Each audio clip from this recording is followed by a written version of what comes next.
Bom, galera irada, vamos a mais uma aula aqui na plataforma Geografia Irada, hoje falando de keynesianismo, geografia econômica aí, para você ficar bem atento e preparado para essa prova. Bom, o que é o keynesianismo, assim como o que é o liberalismo e o neoliberalismo? São doutrinas políticas e econômicas, diferente de capitalismo, de sistema econômico. Então, o capitalismo ele está associado a um modo de produção, como é uma aula que você pode ver aqui. Então, o keynesianismo, o liberalismo são doutrinas, são correntes. Então, dentro do período do sistema, do modo capitalista, nós temos doutrinas que são apresentadas por determinados economistas, ou um grupo de economistas, e aí certamente a gente tem aí uma tendência global. Então, nós, por exemplo, estamos na atualidade com uma tendência mais neoliberal. Mas durante muito tempo, o mundo, o sistema capitalista, seguia muito as ideias de John Keynes, do keynesianismo. Para falar primeiramente, vamos apontar aí os aspectos históricos, Então, quem foi John Keynes? Ele era inglês. E, obviamente, os seus estudos ligados aí muito à matemática, à economia, ele vai começar aí a colocar as suas ideias em prática. Ele foi professor de Cambridge, Obviamente, isso deu para ele um know-how, estudou, trabalhou lá, escreveu a sua tese de doutorado e também, criticando muito, sempre opositor, as ideias liberais do liberalismo. Um detalhe importante, ele já tinha uma certa referência desde novo, desde os 20 e poucos anos já era respeitado por vários economistas, apesar da sua teoria ganhar fama, dos seus livros aí sendo escritos os principais na década de 30, mas ele já era professor, ele começou a falar, por exemplo, criticando o Tratado de Versalhes. Então, isso também é importante a gente entender. O Tratado de Versalhes, aquele acordo feito que penaliza principalmente a Alemanha, é apontado aí por Keynes como um dos motivos aí para o surgimento, por exemplo, do nazismo, essa penalização, essa multa, tirar os territórios. Então, ele era crítico a isso.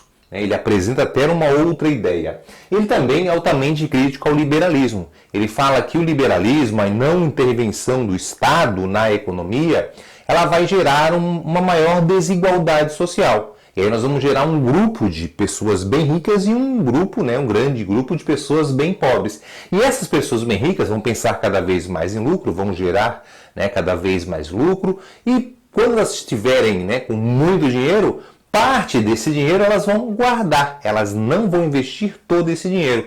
E esse dinheiro vai ficar preso ali, vai acabar dificultando os investimentos, assim vai gerar uma crise. Então, ele defende que o liberalismo até funciona na microeconomia, mas para a macroeconomia, para algo maior, o liberalismo ele não funciona. Tanto é, essas suas ideias são tão fortes que ele vai ser um dos pais para a criação de várias teorias da macroeconomia. Deu para entender um pouquinho o que foi aí o histórico de Keynes? E a gente vai falar então as características para você do keynesianismo. Quais são as principais características? A primeira, sim, intervenção do Estado na economia. O Estado ele deve fazer intervenções, ele deve investir. Então, investindo em obras, eu vou gerar emprego e essas pessoas empregadas vão consumir, faz a indústria produzir e essa é a lógica de Keynes. Uma das palavras que você tem que gravar aí, marcar aí é keynesianismo, intervenção do Estado na economia. O Estado intervindo na condição de investimentos.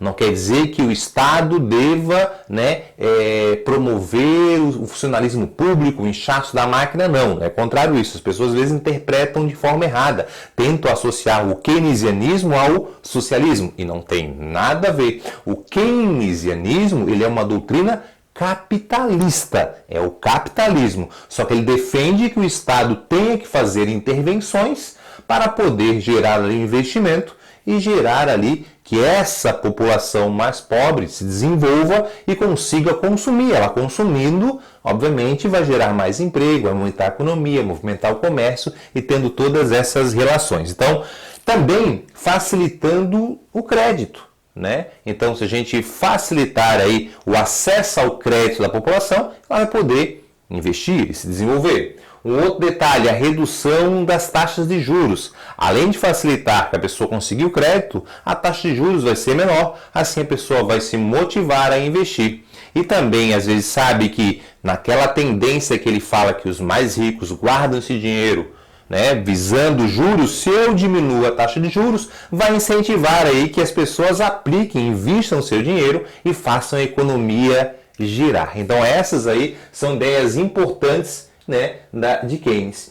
E algo que sempre aparece em prova é a questão do que ele defende do bem-estar social. Então o que é isso, bem-estar social? Muitas pessoas tentam achar que é socialismo. Não. A pessoa defender o social, o investimento social do governo, ela não quer dizer que ela está defendendo o socialismo. Isso Keynes já falava, né? Defende o quê? Que o governo ele tem que investir em saúde, educação.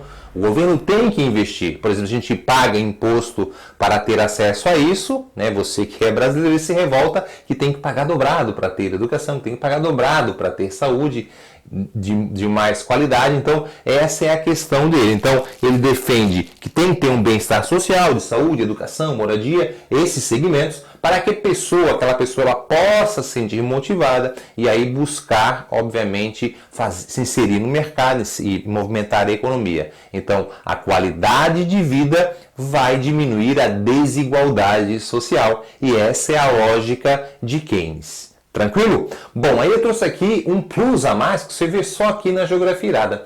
No meu mestrado, né, eu usei muito as teorias econômicas para poder comprovar o desenvolvimento de uma cidade, onde eu morei, a cidade de Fraiburgo, durante um tempo.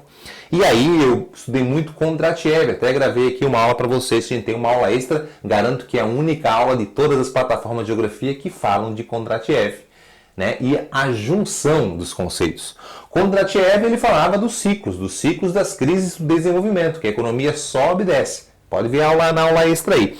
Mas essa questão aqui, para você entender, essas doutrinas elas vão surgindo quando tem um acontecimento. Então, a doutrina de Keynes ela vai ganhar força a partir da década de 30. Algumas pessoas tentam associar a Keynes à crise de 29. Sim, a crise de 29 vai fortalecer as ideias de Keynes, né, contra o modelo liberal. Porém, é errado, preste bem atenção, é errado afirmar que os Estados Unidos, após a crise de 29, o presidente Roosevelt ele vai pegar as ideias de Keynes e vai implementar. Sim, tem semelhanças, porque o New Deal, esse projeto dos Estados Unidos conseguir se recuperar após a crise, é investimento em obras, muito investimento em obra que gera emprego, baixar a taxa de juros. Então tudo isso fez a economia muito parecido com as ideias de Keynes. Mas na economia a gente fala que não, que as ideias de Roosevelt são muito mais próximas à escola de Estocolmo, dos economistas de Estocolmo, que defendiam também essa questão do Estado. Tá? Tanto é que o Keynes ele não era tão famoso assim no começo da década de 30. Ele vai começar a ganhar fama, sim, muito após a crise de 29, dessas adoções, né, disso que os Estados Unidos fez, e aí começa a ter a retomada dessas ideias, e ele, como defensor já há algum tempo dessas ideias, ele começa a tornar uma grande referência para as escolas econômicas após a publicação de alguns livros. Então a gente tem que ter muita cautela, você tem que ter muita cautela para entender. Então a economia subiu e desceu, obviamente nós temos aqui um período muito grande de crise após a Primeira Guerra Mundial. Guerra Mundial gera crise econômica, você vê a pandemia, diminui o consumo, diminui a produção em alguns segmentos, dificulta, óbvio que vai gerar uma crise econômica, e aí depois temos a retomada, né, que vai ser ali da economia na década de 30, por exemplo, nos Estados Unidos com o New Deal, faz a economia se recrescer, reerguer e aí voltar a ter um crescimento. Então de 30 até a década de 80 ali, né, final de 70 e 80, até 70 ali meados, o modelo keynesianista espalhado nos Estados Unidos, que adotam, e outras economias também do mundo. Porém, fique atento, na década de 70 para 80, nós temos as grandes crises do petróleo, 73, 79, gera uma crise global, né? Nós temos aí alguns países começam a despontar, como o próprio Japão, né, com seu modelo de desenvolvimento baseado no toyotismo, e aí os Estados Unidos começam a enfraquecer, volta a ter uma crise, alguns países europeus também em crise, e isso vai fazer que o modelo keynesianismo passe a diminuir todo o seu poder perante aos economistas, doutrinas econômicas. E aí surge um novo liberalismo, o neoliberalismo. E esse neoliberalismo ganha força que defende, você já viu na nossa aula, na nossa plataforma, as privatizações, né? Diminuição do Estado. E aí nós temos aí, depois desse momento, o neoliberal crescendo. Tá, Marcelo, e no Brasil? Se a gente pegar, fiz aqui um contexto no Brasil, nós temos aí basicamente, não totalmente as teorias keynesianismo, mas muito sim investimento em obra no Brasil, que a gente fala que a tendência é essa aproximação dos modelos de Keynes no Brasil. De Vargas, isso vai até ali, pode para você, até praticamente o governo Sarney, esse modelo ali já um pouco mais com as ideias de Keynes ali sendo utilizada.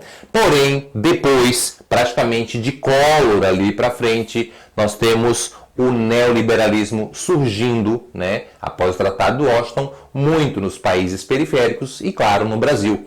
Mas o pai aí do modelo neoliberal, que vai ter enraizado no seu governo, vai ser o FHC, que abandona totalmente, né, o modelo de Keynes e adota suas ideias neoliberais com a famosa Escola Econômica de Chicago, que até hoje volta a ganhar força aí no Brasil, tá? Então, privatização, diminuição do Estado, e aí tem uma retomada, um controle da economia, porém aí vem uma nova crise econômica aí, e essa crise econômica também associada muito à guerra, né, do Iraque, a conflitos, aumento de preço de alguns produtos, dos commodities, do petróleo.